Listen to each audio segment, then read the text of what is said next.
Joining me now, Senator Rand Paul of Kentucky. Senator, long time no see. It's so good to see you in your. Thanks for Is that a having me. down? Is that a heated vest that you're wearing? I just want to ask that. that. It is winter. It is winter. I mean, and I've just come in from killing deer for my dinner. And skinned the venison, and being the great hunter that I am. Perfect. I was just wondering, just checking. Senator, I don't know if you caught some of the out of hearing hyperbole today about RFK Jr. But does he have a chance of convincing any of the Democrats who scolded him today? You know, I had hoped so. But, you know, what's so disappointing is RFK spent probably 30 years of his life cleaning up the Hudson River. It's a big deal. I mean, he should be part of his, memory in his biography is for having been a great environmentalist. And not one of them complimented him on that. Not one of them gave him a break for spending a lot of his career doing that. Instead, it was sort of, we know the science. Well, not one of them has a degree in science. You know, they've got like public education or public policy. Not one of them is a scientist. And yet they want to say he's not following the science when all he's asked for really is transparency. He just wants the science to show the facts, but we should have it without the presupposition of the conclusion. And that's been the problem with science in recent years is they start with a conclusion, then they look for facts to match the conclusion, and it hasn't been objective. Well, Senator, Bernie Sanders asked RFK Jr. a question that we hear a lot from progressives. I guess he couldn't come up with a new one. Watch. Healthcare a human right? Is healthcare a human right? In the way that free speech is a human right, yeah. I would say it's different because with free speech doesn't cost anybody anything, but in healthcare, if you smoke cigarettes for 20 years and you get cancer, do you? What are your thoughts on his answer there? Yeah. Well, you know, I've had this debate with Bernie before. We've been debating this for 10 years. And I try to explain to Bernie there's a difference between a right and an obligation. As a Christian, I have an obligation to help my fellow man and to provide health care. As a physician, I have an obligation through the Hippocratic Oath and also through my use of the hospital. The hospital asked me to treat people for free in the ER in exchange for the privilege of being a doctor at that hospital. But those are obligations.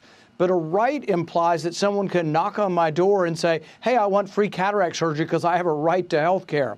No one really has a right to someone else's service. And he doesn't quite understand this, and they misinterpret it to mean that we're somehow mean or selfish. No, I've traveled the world helping people and removing cataracts for free, but I do it as something I voluntarily, and I feel good about because I chose to do it. But if someone made me do it, then it wouldn't be charity anymore, and it wouldn't be of any kind of source of or resource for the soul. It just wouldn't be the same. And he doesn't understand the difference between charity and taxing or coercing somebody to do something.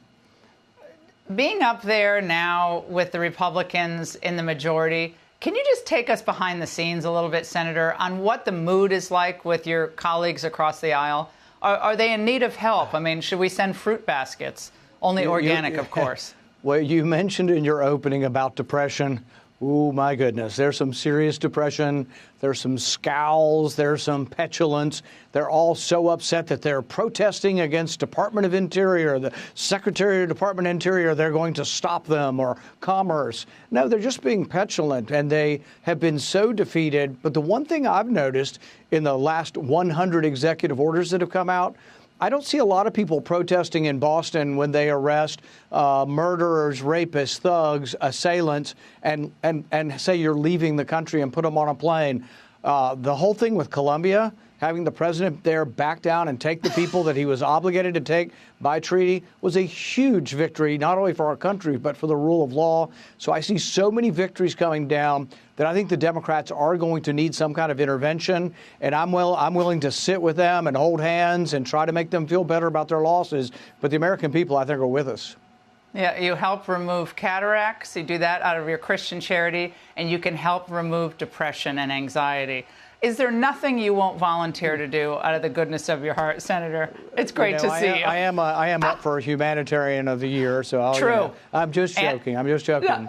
But the one thing that I would say in conclusion about RFK is that The biggest problem we face in our country is too much food, and it is obesity, and it is diabetes. You said 38 million people with diabetes in your opening. That's 10% of our country. That's an enormous number, and that's all curable. Weight loss cures 70 to 80% of type 2 diabetes. Amazing, and somebody needs to talk about it. Oh, you bet. Senator, as always, thank you very much. I'm Steve Doocy. I'm Brian Kilmeade. And I'm Ainsley Earhart. And click here to subscribe to the Fox News YouTube page to catch our hottest interviews and most compelling analysis.